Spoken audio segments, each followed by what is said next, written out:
Continuing with the legacy and abundance of wonderful pondering points of pharmacokinetics, today is the celebrated moment of not only Festival of Colors. Yes, I am talking about the holy festival that is for all of us, but also to give a thought, say a word about the influence of pH, about the Henderson-Hasselbalch equation, its various implications. All these, how they come and affect the passive diffusion, is what we're gonna cover today. Welcome all to Is Pharmacology Difficult podcast. I'm your host, Dr. Radhika Vijay, MBBS MD Pharmacology, and this is the audio hub to get the best simplified basic tips, strategies, methods, and lots of ideas to learn better, understand better, and make your concepts crystal clear. If you really find, and if there's a question hovering in your minds, is pharmacology difficult? Lend me your ears for a while and let in the magic of knowledge. As I have weaved the background to discuss today the influence of pH on the passive diffusion, let's get through a quick revision ride in the form of few important bullet points. Number 1. Passive diffusion is nothing but a process of transfer of drug via the biological membranes from the high concentration to the low concentration. Yes, it is along the concentration gradient, and there is no energy needed for this particular process. Second, non-ionized drugs, they follow the lipid-water partition coefficient, simply meaning if there's a high lipid solubility, there's gonna be more diffusion and vice versa. Third, in case of partly ionized drugs, degree of ionization, it decides the diffusion pattern and the diffusion behavior. And yes, other factors are surrounding pH and lipid-water partition coefficient of the undissociated form. Fourth, weakly acidic drugs, they form the salts with bases.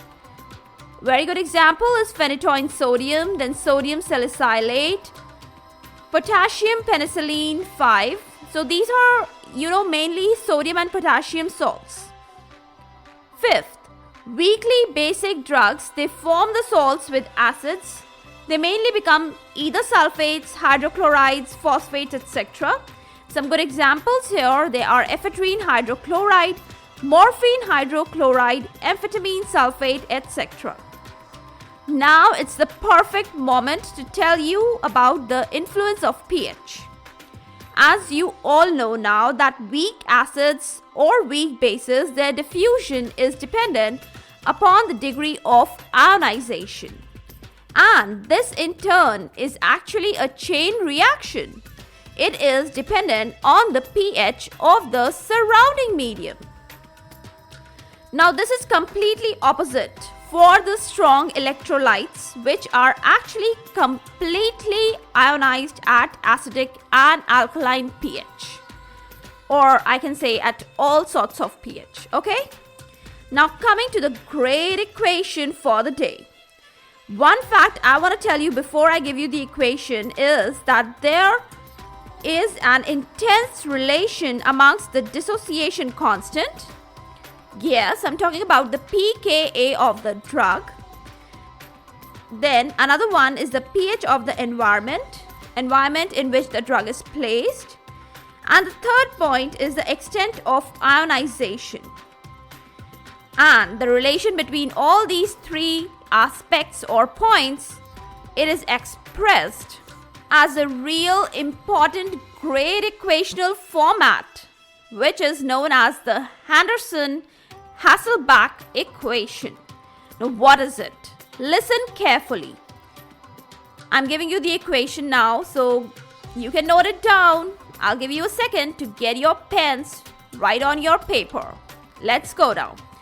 pKa of an acid is equal to the pH plus log of the fraction of concentration of non-ionized acid by or upon the concentration of the ionized acid. Okay, now that is one equation. Let me repeat it. pKa of the acid is equal to the pH plus log of the ratio of the concentration of non-ionized acid upon the concentration of ionized acid. Got it? Okay, fine. And then we have an equation for the pKa of the base this time, which is equal to the pH of the log of the ratio of the concentration of the ionized base upon the concentration of the non-ionized base. Please, it's not the same as that for the acid. For the acid, we had non-ionized acid in the numerator aspect, while for the base equation, we are having the ionized base in the numerator aspect. So please give attention, pay attention to this difference, and don't write it in exactly same for the base as you have written for the acid. Okay, now I've cleared up all the things. Let's ponder over the first equation about the weak acid. The pKa is nothing, it's a negative log of the dissociation constant of the weak electrolyte, and here I'm talking about the weak acid. If both the numerator and the denominator, that is the concentration of the ionized drug, is equal to that of the non-ionized, then ratio is equal to 1. That is, we have the equation as pKa acid is equal to pH plus log 1. Okay, I'm sure everything is clear. Just give your brains a little mathematical indent and imagine it that way, then the calculations becomes fast. Well, that's a sort of a hint for you to understand this equation promptly and nicely. Now, let's move further. I told you about how we are getting the numerator upon denominator is equal to 1. So, now log 1. Let's get the value of log 1. Log 1 is equal to 0. So, pH is equal to pKa. Okay, the log thing is gone. It has become 0. Another way to look at this derivation is conveyed in sentences and words, which I'm going to tell you just now. That is, if the value of the pKa is equal to the value of the pH, then the drug is 50% ionized. Okay, that is another derivation we are getting from this Henderson-Hasselbalch equation. You know, this is a very important equation. I've not been very strong at mathematics, but yes, when it comes to all such kind of things in my subject, I really pay a lot of attention, work hard so that I get my numericals correct, you know. It's very important to understand these things to get your answers, numericals right. And with little mathematical indent, you can actually stress this derivation. Let's get into more intense part now. If we increase the scale by 1 unit, that is, there is 10 times growth in the ratio. And if we decrease the scale by 1 unit, then the value of the resultant ratio is actually 1/10. It decreases 10 times, okay? Now, one more fact which I can tell you from this derivation is that weakly acidic drugs, they ionize more at the alkaline pH.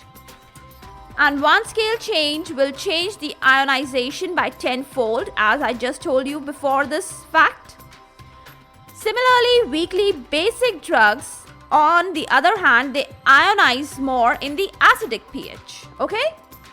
So, if there occurs pH difference across the membranes, it leads to the differential distribution of the weak acids and weak bases on the two sides of the membrane. Well, no more vague sets of information I'm gonna give you. Let's directly land on the runway of Henderson-Hasselbalch equation implications. Yes, we're gonna start off with the implications of the Henderson-Hasselbalch equation. No wasted of time, let's quickly get on the first one. Acidic drugs are greatly ionized at gastric pH and they are absorbed from the stomach, principally. While basic drugs, they ionize immensely and absorbed only from the intestine. Second important implication, drugs cross the gastric mucosal surface in the unionized form. They revert again to the ionized form as the pH is basic. Basic pH, I mean to say, it's around 7. And then they slowly pass to the extracellular fluid. Okay? Wow, I have a special name for all of this process and it's very important, so please write it down. Please underline, star it. It's known as ion trapping. I'm sure you've heard about it. Now I'm sure you have understood it. Okay? It's simply the inability of the weak electrolyte to escape in the pH entered after crossing a membrane. See, I gave you my own definition for this ion trapping. And for your utter surprising fact, this process is responsible for mucosal cell damage, which occurs due to aspirin. The whole process is due to ion trapping, okay? Let's come over to our third implication. Acidic drugs, they ionize in alkaline urine, and basic drugs, they ionize more in acidic urine, and then they don't back diffuse into the renal tubules. Rather, they undergo fast excretion. So that can be utilized for your poisonings, where you can acidify or you can alkalinize the urine. If the poisoning drug is acid or base, then accordingly you can take action. Okay? Fourth implication. Basic drugs, they are generally having high intracellular concentration. Yes, because the pH is 7 versus the pH of plasma, which is actually 7.4. So I hope you understand this particular concept nicely. It's all depending upon the pH difference. Fifth important implication. The strength of acid is inversely proportional to the pKa value of it, while the strength of the base is directly proportional to the pKa value of it. And yes, that is true vice versa. That you can opposite the whole thing, okay? Sixth implication. If pKa of drug and pH of the surrounding medium is same, they are equal, then the drug is 50% ionized and 50% non-ionized. That's an important fact and an important implication. Next, seventh implication. 1 unit up or down in the pH is equal to 10-fold increase or decrease in the ratio of the ionized and the non-ionized drug fraction. Okay? Eighth implication. Poor absorption of few drugs like quaternary ammonium compounds and strong electrolytes. It's due to their ionization at all pH. Okay? Ninth implication. Lipid-soluble electrolytes, they easily cross the cell membrane and their transport is pH dependent. Okay? 10th implication. If neutral or non-ionized form of drug is favored by the circumstances, then the drug absorption automatically increases. And so is true vice versa.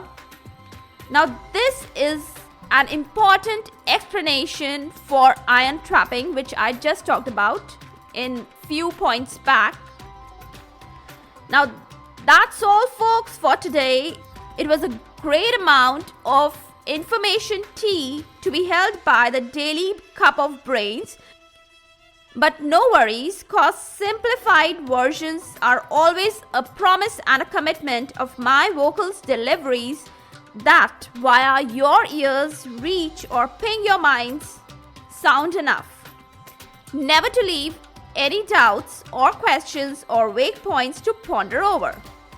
Everything is delivered as to make it crystal clear, well understood, directly, scintillating and shining in your minds, clearly visible, and it also shine up your souls. With such eternal sunshine thought, it's a time to depart till we virtually and vocally meet again the next time in the next episode. For all the updates and latest episodes of my podcast, please visit www.ispharmacologydifficult.com, where you can also sign up for a free monthly e-newsletter of mine. It actually contains a lot of updates about the medical sciences, drug information, and my podcast updates also. You can follow me on different social media handles like Twitter, Insta, Facebook, and LinkedIn. They all are with the same name, is Pharmacology Difficult. If you are listening for the first time, Do follow me here, whatever platform you are consuming this episode. Stay tuned. Do rate and review on iTunes, Apple Podcast. Stay safe, stay happy, stay enlightened. Thank you.